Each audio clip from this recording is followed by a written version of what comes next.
I'm here with UFC light heavyweight Khalil Rountree. Khalil, in the past, you've spoken about personal growth and mind shift, change. What did you do mentally to uncover the person that we see today in the cage? It's not just one thing. It doesn't take just one thing to overcome these types of struggles and challenges.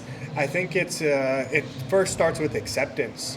I think when I started to accept that I was bothered by certain things, or I did have these emotions inside that I needed to let out.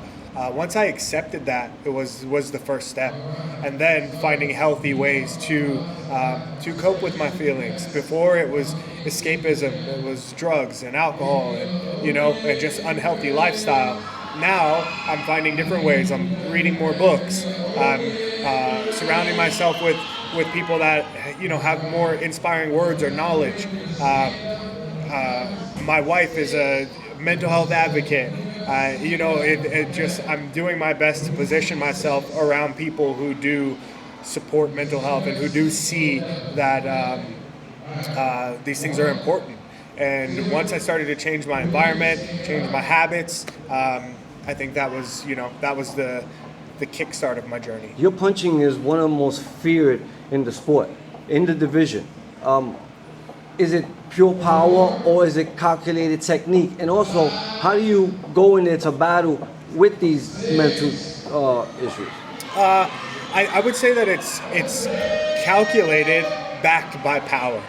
I like to be calculated first before I like to go in and be powerful. And what was the second half of that question? And how do you go in there when you are, battling with yourself? So I think that part is commitment. Once I sign that contract and I say that I'm going to show up and I'm going to fight in that cage, there's no turning back. So it doesn't matter how I feel on that day. There's been days that I show up in the locker room and I just don't want to be there. But that's my battle to overcome. But it was also my commitment that I'd be there that night to give my best. What was your feeling being able to spend your time like you are today? I think it's nice. It's also really good to be reminded of being a kid again.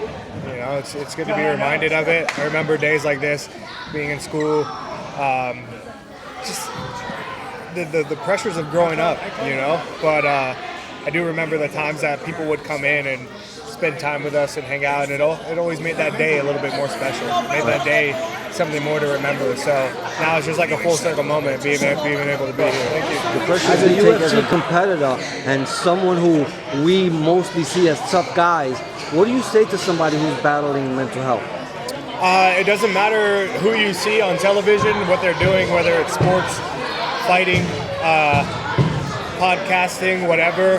I think that mental health and making sure that your mind is good is universal. I think every human, no matter what, if you have love in your heart, if you have a family, if you have people that you care about, then 9 times out of the 10, it can weigh on your mind as well, and it's very important. Your wife is involved in some capacity in mental health. How does that help you in your everyday life?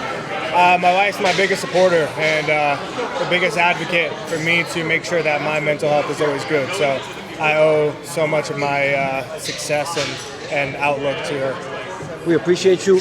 The Boys and Girls Club of Newark appreciate you. We thank you for your time. Good luck in your future endeavors. Thanks. Appreciate it, man.